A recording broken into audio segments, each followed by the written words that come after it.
coming to you from the gorge. We have beautiful blue skies, clear skies. The wildfire smoke has cleared.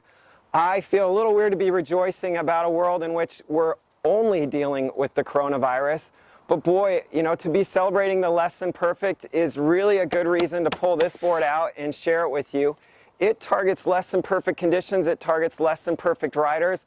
Of course, I'm talking about here the much anticipated Fanatic 2021 Mamba. I've been riding this 84 model both in comically underpowered conditions as well as radically overpowered conditions. And quite frankly, ride. I like this board. Before diving into some of the things that make this board so special and why we're doing this video, little context. I'm holding here the Stubby. This is a predecessor to the Mamba.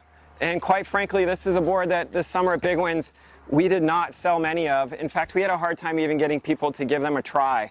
The super squatty short shape, the lopped off nose and tail, whatever it was really a board that required an open mind to step onto. For those of us who did try it, it actually was a shape that we felt like really had a place in people's quiver if they only could get over its appearance. The Mamba shares tons of the Stubby's qualities. The long parallel rails to ease planing. It also has got the same tail channels, but what it doesn't have, of course, is that squared nose and tail. And this is getting to what I found it offers and love the board for. First off, what I really like about this board is when you get on some short shapes, what they can feel is very, very sensitive when slogging to where your weight is balanced on the board, and they can have a tendency to nosedive at slow speeds and make slogging really technical. This is not that board. This board actually is really buoyant. The standing area while slogging is actually really forgiving. So those of you that are coming off of older generation shapes and kind of looking at this stuff as maybe too radical or requiring too much of a transition, this board doesn't entail that. I actually found it very comfortable to slog at slow speeds, and often boards that slog well, they plane well. This again is a board that is what it does best.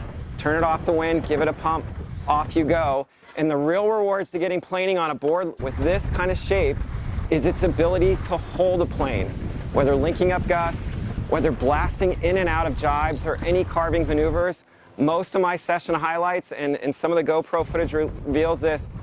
It was the exit speeds coming out of some of the maneuvers, whether it be swell slashing or jibing, that really what stood out for me most vividly as the fun parts of this board.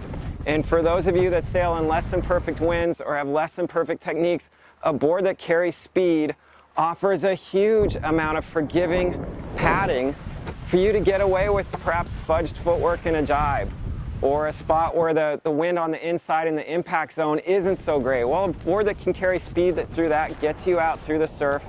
Beyond that, some of the other things I loved about it is I did feel as though it was more maneuverable than its predecessor, the Stubby. I felt like I could turn tighter a bit on some of the swells. The other things I really liked about it is I found these fins that come with it to be a standout. They're from FERNANDEZ. They were made specifically for boards like the Stubby. And in any case, the Mamba, it's got no squared nose, no squared tail. It targets the real world. It targets less than perfect skills and conditions, and it allows you to rig a lot smaller sails. Beyond that, though, as a big board in a quiver to maximize marginal winds, as a board that allows you to not have to own such a big sail. Again, you're getting all this horsepower in your feet. Good option. Fantastic board. I think this one, without the lopped off nose and tail, my hope is people will give this Mamba a try because I really think they're going to enjoy it. Thanks so much for joining me and my son, who I have a feeling was back there stealing the show. Yeah, thanks, Jake. Fantastic. Check them out on our site. There's more right up below this video. And yeah, thanks.